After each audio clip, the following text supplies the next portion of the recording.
So guys, yes, I am talking to you watching this video. I just got a quick question. Out of every single NBA draft class in the history of the NBA, which draft class do you personally feel like is the best class that has consisted of the best players, the most Hall of Famers, the most players that has impacted the game in numerous amounts of ways? I feel like people would definitely throw in the 1984 draft class. This class consisted of players like Hakeem Olajuwon, Michael Jordan, Charles Barkley, John Stockton, tons of NBA greats. Now what about the 1996 class? This class consisted of players like Kobe Bryant, Allen Iverson, Ray Allen, Stephon Marbury, and Steve Nash. Obviously, we have to throw in the 2003 class, which consisted of players like LeBron, Dwayne Wade, Carmelo Anthony, Chris Bosh, and even as a light sleeper, I'll even throw in the 2009 draft class, which consisted of players like Stephen Curry, James Harden, Blake Griffin, DeMar DeRozan, and even Drew Holiday. Guys, there's definitely been a ton of tremendous amount of players that have walked the stage to shake the commissioner's hand to start their NBA journey. But yes, I'm talking to you watching this video. What if I told you that this up and coming 2023 NBA draft class might go down as one of the best draft classes that we've ever seen? I generally believe that this 2023 draft class is going to consist of many NBA future Hall of Famers. I'm telling you, this class consists of many unicorns, anomalies, generational talents, future NBA All-Stars, positionless role players. I can go on and on and on. So in this specific video, I'm going to be giving you guys my top 10 players, or 10 players that I feel like you need to watch out for and have on your radars for this up and coming draft. At number 10, I gotta go with Emoni Bates. 2 seconds, guys, please just hold tight and let me explain. I know a lot of people are going to be giving me a lot of flack for this one, and I know Emoni Bates gets a lot of hate for the player that he is, but me personally, I'm still an Emoni Bates believer. This past season for Eastern Michigan, he averaged close to 20 points on 43% from the field and 33% from three, and against every single team that actually mattered or that was ranked, he never scored less than about 27 points in that game. Even whenever he played against Michigan and South Carolina, he went off for 35 plus points on over 50% shooting from the field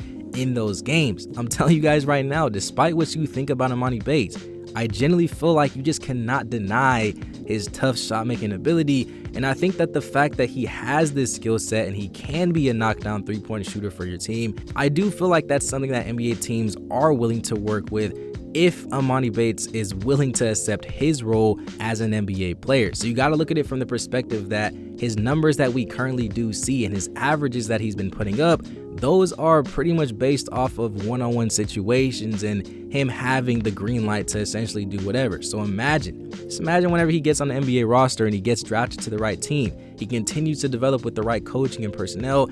I genuinely think that Emoni Bates could very well be a big steal in this up and coming draft. I know right now he's projected to go somewhere in the late second round, but I do want to know what you guys personally think about Emoni Bates and where do you see him actually getting drafted. Grady Dick is another player that I feel like we have to talk about. I think we can all agree that Grady is one of the few players in this draft that you just know is going to excel in the NBA. He's essentially an NBA ready guy with NBA shot making ability, and you really can just plug him in as a 3-and-D guy that can come off the bench or even start for your team. I mean, 6'6", 6'7", 6'8", high energy guy that plays with smart instincts on both ends, high efficiency shooter that plays with fluidity and is just at the right spots at the right time. I mean, I just don't see Grady Dick slipping past the NBA lottery. This past season for Kansas, he averaged about 14 points on 40% shooting from three, and he also helped Kansas make it to the second round of the NCAA tournament. And I feel like there's really not much else that I need to add about a guy like Grady, just the fact that we just know what he's going to be at that next level.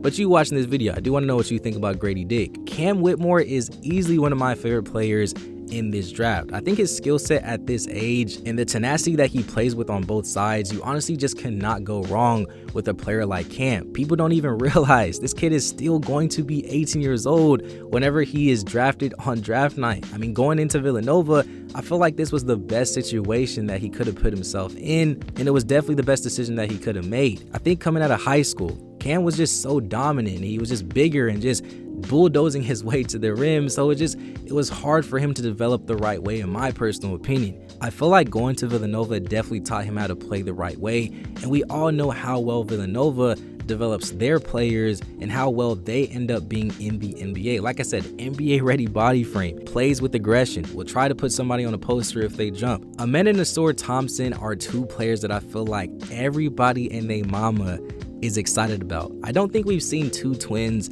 that are as complete as they are just coming out of high school in a long time. Both of these players have been dominating the overtime league this entire season, and they even won the overtime league championship as well in dominating fashion. Their skill sets are pretty similar in that they're both around that 6'7", 6'8", with guard-like skills with high IQ that can also create for their teammates and can also slash around the rim.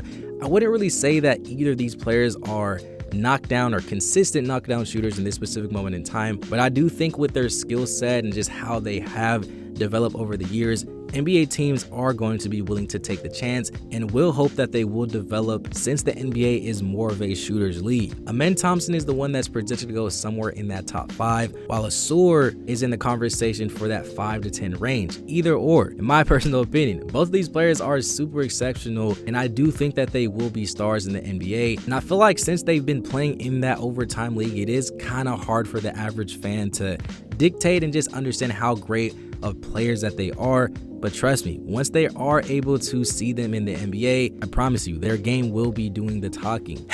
Scoot. My boy Scoot Henderson, guys, averaging 16 points, 5 rebounds, and 7 assists. I will say, Scoot Henderson is easily starting to becoming one of my personal favorite players in this draft. Legitly, ever since this man was in high school, he's been one of the most dominant athletic guards in the country, and it's even crazier that he's getting more athletic as he ages. It's not even the fact that he's just athletic, he's a legit point guard that has floor general abilities. I personally would compare him to guys like John Wall, Russell Westbrook. I mean, quick, crafty, can go from end to end in less than about 2 seconds and score the points. I think that's when Scoot is playing his best basketball, playing in transition, attacking with a full head of steam. And I genuinely believe that he has a chance to be a franchise point guard for an NBA team, depending on where he ends up. And I know he's projected to go somewhere in that 2 or 3 in this draft, but I promise you, any other draft, he could very easily be the #1 pick in any draft. I feel like Jarris Walker is another player on this list that you just know is going to excel on the next level. I mean, similar to Cam Whitmore, it's the fact that he already has that NBA body frame, being 6'8", 240, bruh. This man Jarris, he's super fluid despite his size, and he can guard all 5 positions out there on the floor. And I think that's the main reason why so many NBA teams are high on Jarris. Y'all know how the NBA is today. Positionless basketball players are becoming more and more common, especially if they have IQ and great instincts. I'm telling you, I definitely feel like Jarris has entered the chat with his skill set, and I know right now he's projected to go somewhere in that 6 to 13 range, and I do think that's a good spot for him. I'm telling you, I definitely feel like we have another Scotty Barnes in our hands with Jarris Walker. Mr. Victor Wembanyama. Guys, there's really no introduction that I feel like needs to be made for Victor. I mean, y'all know who he is by now. 7'4", 7'5", whatever you want to call it, alien, freaking nature. A player that we've never seen before. A player that people are saying is the best prospect since my boy LeBron James back in 03. I'm telling you, this man Victor, he has a lot on his plate, and I can definitely assure you that. For starters, I definitely feel like he has a chance to be one of the most dominant players that this league has ever seen if he continues to develop. I do think people are underestimating the defensive side though. I mean, yes, he can block shots and whatnot, but I want to see just how he's going to compare to guys like Jokic and Embiid, players that have size and play with aggression. We all know the upside. The upside with Vic is just out of this world, especially with his offensive game and just how he's essentially a guard in a 7-foot human. So I'm telling you, it's going to be very, very interesting to see just how his NBA career pans out. But you watching this video, I do want to know what you think about Victor Wembanyama. Y'all know how the NBA is becoming more and more international, and I definitely feel like RAYAN Rupert is the next great European basketball player to enter the chat. I know his current stats are super low, and I know people are going to be looking at that and obviously calling me crazy for even putting him in this conversation, but I'm telling you right now, with the simple eye test and his potential, that's really what strikes my personal interest. I've seen people compare him to be a taller Jordan Poole or even a Nicholas Batum, and I personally could not agree more.